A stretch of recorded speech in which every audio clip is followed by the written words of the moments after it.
خدا الله رسول فرمایي که چا یو لویش ځمکه قبضه کړه، یو لویش، دا د بخاري شریف حدیث دی، یو لویش یې تار ور وغځاوه، موړی ور وغځوله، سپېدار یې ور وغځول،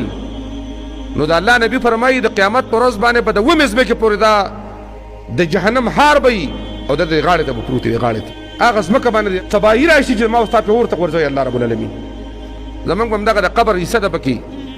دا نور کو کورونه دي او که جیدادونه دي والله د الله دي او الله ته پاتې دي. او دا یو حدیث کې داسې دي وایي په دې انسانانو کې بدترین انسانان هغه دي چې د نور دپاره ځان جهنم ته واچي، د ښځې د مزو دپاره، د بچو د خوشحالولو دپاره، د کشرانو وروڼو خوشحالولو دپاره، د مور د خوشحالولو دپاره پردي حقونه علي. نن دا وزیران دي، دا لیډران دي، دا افسران دي، د دیو تنخواګانې کمې نه دي، د دیو مراعات کم نه دي، د دیو رشوت ته ضرورت شته نه، خو د بل چا د مزو دپاره دا لار اختیار کړې ده. سړي حسن خاتمه خرابېږي کم سړی چې حرام خوري، دا هغه سړي عبادت نه قبلېږي کم سړی چې حرام خوري، دا هغه سړي په عباداتو کې لذت نه وي کم سړی چې حرام خوري، دا هغه سړي دعا نه قبلېږي کم سړی چې حرام خوري. عبدالله ابن عمر رضی الله عنه به فرمایل ویل که تاسو دومره منځونه وکړئ چې د منځونو د لاسه ټپ شئ، ټپ کمزوري شئ، او دومره روجې ونیسئ چې د لیندو ربړونه دنه جوړ شي، دا خېټې موچې شي. فلم يقبل ذلك منكم الا بورع حاجز،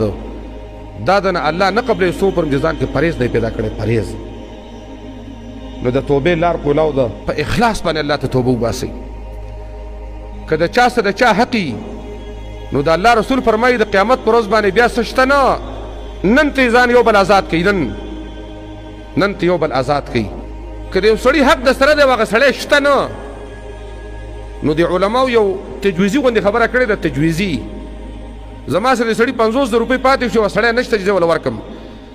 دا 50,000 روپۍ د الله په نوم باندې صدقه کا، مدرسه کې، جومات کې مسکین لی ورکه، یتیم لی ورکه، او هغه لوی الله ته سوال وکړه چې الله دې دعا هغه چا له ورکړه ثواب، دا چې د چا پیسې دي، د دې ثواب هغه چا ته ورسوه چې دا د چا امانت دی. نو الله دې موږ او تاسو خوراکونه حلال کړي، الله دې زموږ او تاسو رزقونه حلال کړي، الله دې زموږ او تاسو په میراثو کې چې کومې حصې دي دا دې الله موږ له حلال وګرځوي، او په دې لږ سره الله زموږ او تاسو قناعت نصیب کړي.